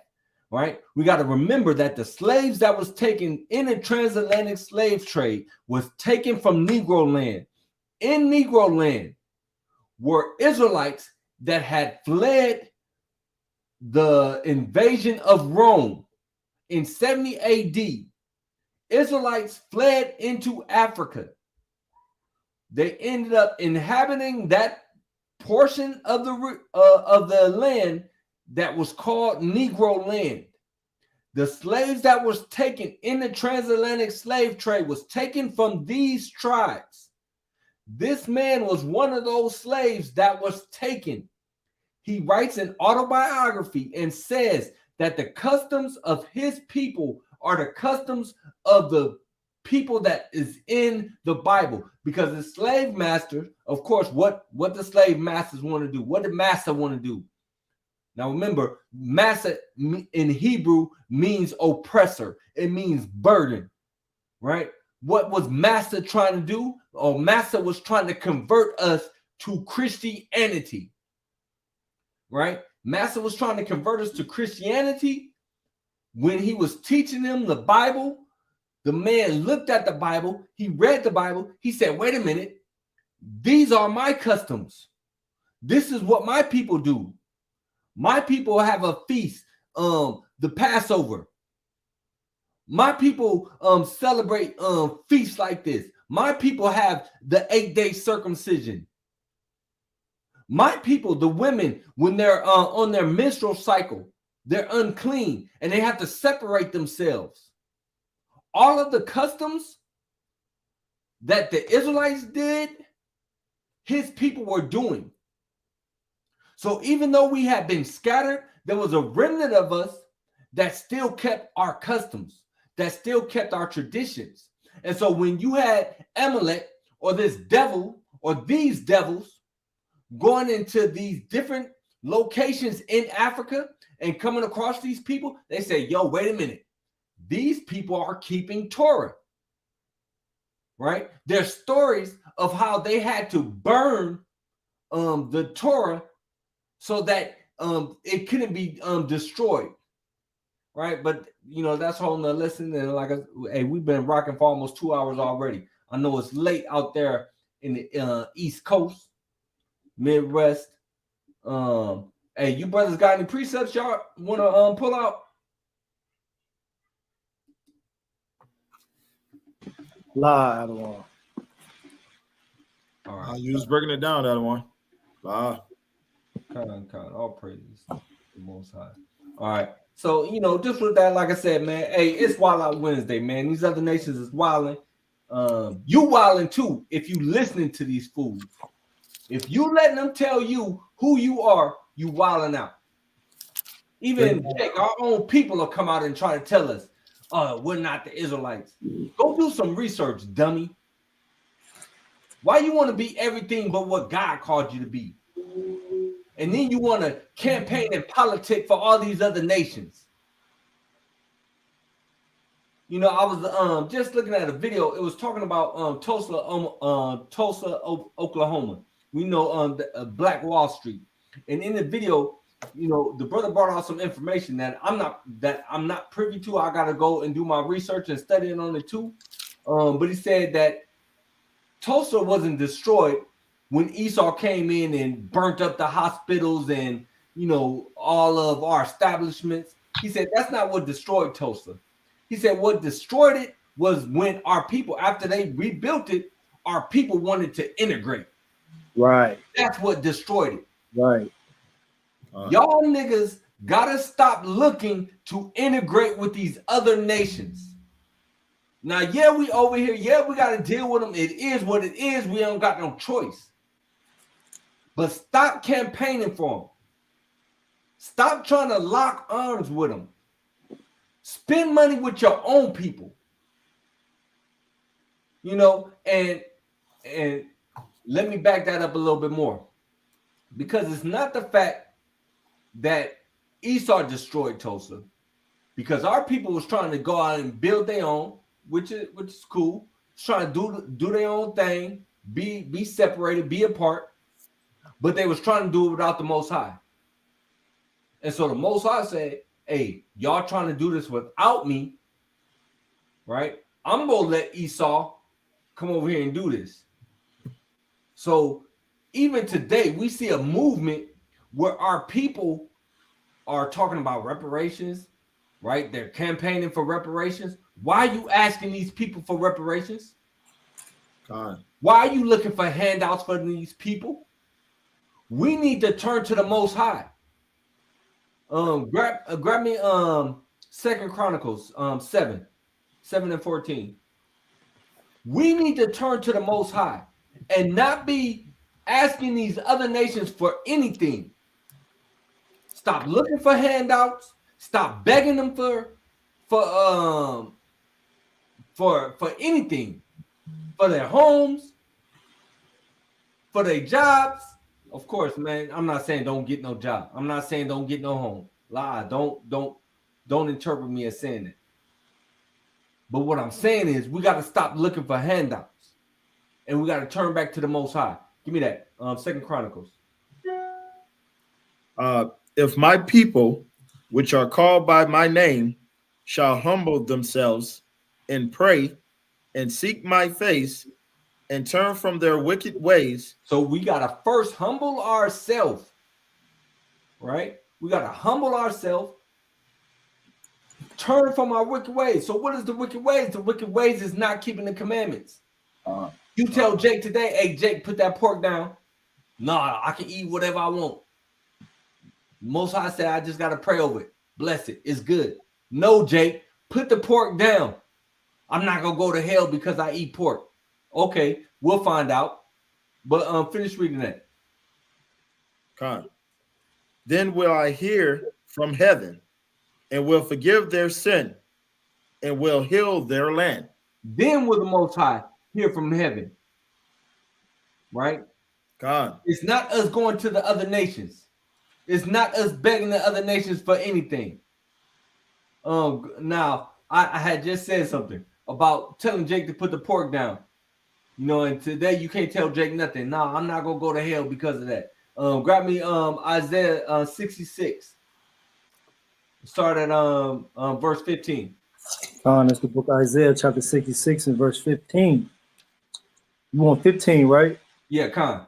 For behold, the Lord will come with fire and with his chariots like a whirlwind, to rend his anger with fury and his rebuke with flames of fire. For by fire and by a sword will the Lord plead with all flesh, and the slain of the Lord shall be many.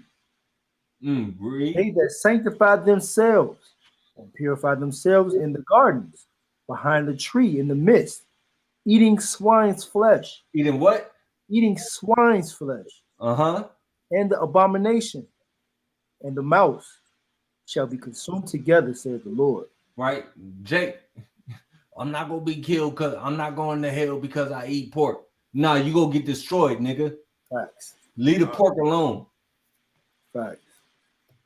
All right, but yo, you know, you brothers, if y'all don't got anything, I'm done.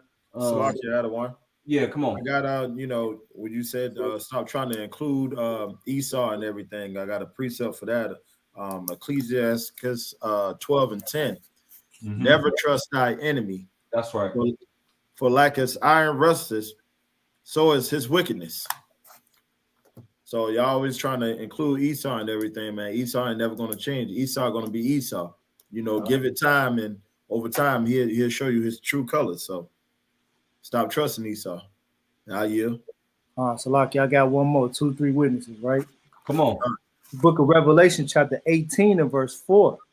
And it reads, and I heard another voice from heaven saying, come out of her, my people, that ye be not partakers of her sin, that ye receive not of her plague. You don't want to get destroyed with this place. Get away from them. What we say at camp, get out. Get out. Get out. Gather yourselves with your own people. Prefer your own people. Pursuant to Salaki, Romans, what's that? 12 and 10. But I yield there. I don't want to. No, that's fire. That's fire. Get out. They made a movie about it. Get out. Get out. Right. Con. Jake, leave these snow bunnies alone. Leave them alone. Come on. You know, Jake don't want to learn. I mean, hey, in fact, one of them just kind of showed you who he was with what's the boy that just got injured the other day? Playing football for the Bills, right? For the Bills, right? I forget his name. I don't remember his name either. Yeah. But so Skip. Skip Punk Self go. He put out that tweet. You know, basically, hey, they need to finish the game. They got to keep on playing. It's like, hold on, bruh. You know, homeboy just, you know, man, had to get resuscitated on the field, but he don't care. He like put the next one up. You know, that's all we is to them. We just like livestock. So like you had one, but let that would have been Brady though. Right. Brady, no. Right. They can't play no more. Stop. The season would have stopped. You hear me? Hey, give love him some Tom Brady. We probably would have been off work if that was Tom Brady. Oh man, for real. They would say, man, national holiday. Come. All right. But yo, with that, man, I ain't got nothing else. Hey, Yasha Allah, again, Tawada for staying tuned in. Man, we appreciate y'all, man. Love y'all. Just want to bring out a couple things. So this is our feast day calendar. All right, this is our feast day. We got our next feast actually coming up is going to be the new moon. All right, new moon is going to be on the 21st at even. All right, if you want the calendar, you can hit us up, send us an email. All right, we'll get the calendar to you. But these are the days that we are observing the feast on. All right. Again, if you are in any one of our locations, North Carolina, I know they're keeping the feast. Atlanta, you know, out here in Cali, hey, hit up any one of us, and man, you come out and feast with us. Come feast with us. You know, we're supposed to gather together. You know, old nation not desire. So new moon is on the 21st again at even, right? And for brothers in other cities, man, gather with your peoples, man. How good it is, you know, for brethren to dwell together in unity. You know, it should be a joyous thing for us to keep these feasts. God. You know, if we ain't gotta work, man, get to the feast, man. Be with your peoples. When you was in the world, you ain't had no problem going out for Thanksgiving. You was the first one there, you know, with a plate. Or maybe not the first one, because Jake is always late, so I ain't gonna say that. Jake be late as hell. But anyway, so that's our calendar. Hit us up if you want to come out and feast with us. AnointedHOS@gmail.com. Again, North Carolina, Atlanta, and out here in the Bay Area. We out here going through some storms right now. And then tomorrow we have Thursday Night Live. All right, prepare for your wife. That's gonna be a good class, man. Brothers, check into this. All right, prepare for your wife. Okay, this is gonna be a good class. Captain Judah is gonna be putting out there. I love them lilies on that sleeve, man. That's a nice sweatshirt. That's mighty. That's mighty. Fire.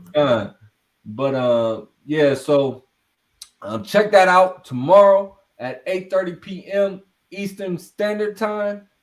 If you're out here on the West Coast, that's gonna be 5:30 p.m. Pacific Standard Time. All right. But other than that, hey Israel, we are the Anointed House of Saints. Right? Somebody grab me on Daniel 7:18. Hey, Salaki, real quick, King. Yeah, come. All right, listen, Israel. All right, we taking marriage very seriously. All right, we are taking marriage very seriously at Anointed House of Saints. If you're gonna congregate with us, you're gonna take marriage very seriously. All right, it's not nothing to play with. We're not playing with brothers. We're not playing with sisters as it pertains to marriage, and we're gonna go into it a little bit tomorrow. But brothers and sisters need to be watching this class, matter of fact, because sisters is going to give you a little bit of what to look for in a husband during the class. We're teaching the brothers, but we're teaching the brothers how to prepare to be a husband. Right. So on the back end of that, you're going to learn what to look for in a husband. You're going to know if he's ready or not. You see what I'm saying? And sisters, you can't get away because we're going to do one on how to prepare to be a wife as well. All right, so definitely tune in. Got to have your pens and your pads. Don't be just coming in for entertainment. You need to be taking these scriptures down, all right? So all praise to the Most High, all right? Go ahead and close it out, King. All praise to the Most High. Yeah, that's going to be a fire class. That's definitely going to be a fire class. Because, hey, and just to let me real quick, so, when coming back into these laws, man, again, we've been separated. We've been operating as the Gentiles, we've been living as Gentiles, and so we got to learn all over again. And it's a hard thing to break out of your old self and to step into that new man and to keep that new man on. That's why Paul said what he said, man. That I wish that I would do, I do not, and that I don't want to do, that I do. So we gotta combat. Man, that old man every day, we got to deal with him. We got to crucify that flesh. You dig what I'm saying? But let me get that in Daniel 7:14. Baba Cashapp. It's the book of Daniel, chapter 7 and verse 18. You want 18, right? 17. Is it 18? I believe it's 18. Okay, yeah. Verse 18, Daniel 7:18. But the saints of the Most High shall take the kingdom and possess the kingdom forever, even forever and ever. We're going to take that kingdom, man. And that's what we're preparing ourselves for with all these lessons, with all these classes, how to prepare yourself to be a husband. That's how we're going to take the kingdom back. We're going to take the kingdom back because we're going to be living righteously. We're going to be walking by these laws, right? That's how we get the kingdom, right? When we come back into our heritage. All right, but with that, hey, I'm Brother Yahweh. I'm Soldier Yawasop. Soldier Yaquab. And we are the Anointed House of Saints. Hey, Shalom, Israel. Shalom. This is not a test.